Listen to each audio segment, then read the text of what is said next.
Careless collapse then. That's where we're at. Absolutely careless collapse. Yeah, 4 errors too. Just looking across some of the box score here, 4 errors there. I know one of them for sure by Timmy. Sheets had the one. Timmy had two. Throwing and fielding, and then Mikata had the one too. The ball that he was kind of charging in on there too. It should have been a kind of I think a nice opening to summer of sorts, because the weather, I will say, to talk about being at the ballpark. Holy hell, the weather is beautiful, man. It was a great day out. I was wearing shorts and a t-shirt and I brought a little light sweater in. That thing just stayed in the bag the whole time. I didn't even need to do it. And then you feel like the ball's carrying a little bit more because, right? I guarantee that Sheets one at best, it's off the wall in earlier weeks, or at worst, it's caught by the right fielder just before the track when it's really dead and cold.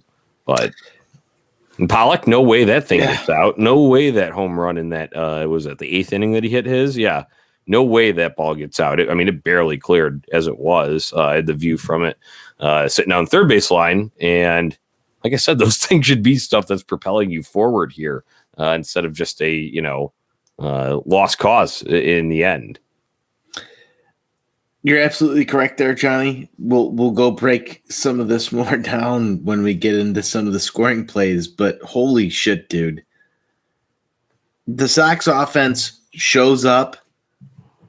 Michael Kopech shows up. You're unable to win that ball game. That hurts. That hurts. Very bad. I don't know how. You were there. I think you watched it live. I think what hurts here the most, Tony, when you talk about one of those names, is wasting a great start from Kopech. 6 innings, 2 hits, 1 run. It was unearned. That was only in the first. The only damage came in that first inning on a ball that should have been caught. 2 walks, 7 strikeouts. That's a damn solid outing. And obviously, they were in a position to win. Hell, he would have been in line for the win if they were able to hold on to this thing. And I think that is kind of, obviously, I had mentioned the kind of throwing the ball around and booting that shit.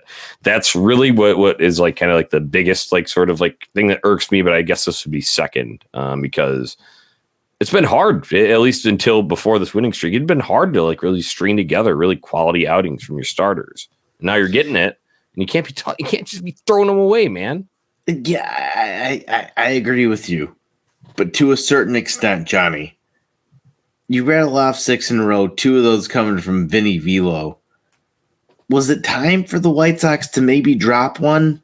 Even though I think in the grand scheme of the balance things, of baseball, just overall, yeah. But in the grand scheme of things. Yeah, the Sox have had their little get back. You wanted to see how the Sox were going to respond to an 8-game losing streak. Hell, if you're a White Sox fan who listens to this show, you wanted to see how they were going to respond to a 7-game losing streak, a 6-game losing streak, a 5-game losing streak, a 4-game losing streak. You're sitting there saying you got to go back and get the next one. They rattle off 6 in a row. I think that's something to say there. 7-1 in their last 8 because you had that comeback game that could have been a win last Sunday, and then all of a sudden you have today's ball games. So I want to just put things in perspective here, Johnny. Yes, they should have won tonight's ball game. Easily winnable ball game. You can get mad at some of the things that took place tonight. But when you put it in perspective, Vince Velasquez came out there and shoved during 2 of the 6-game winning streaks in response to the 8-game losing streak. That's pretty fucking cool and tough. That's more than I can ask for.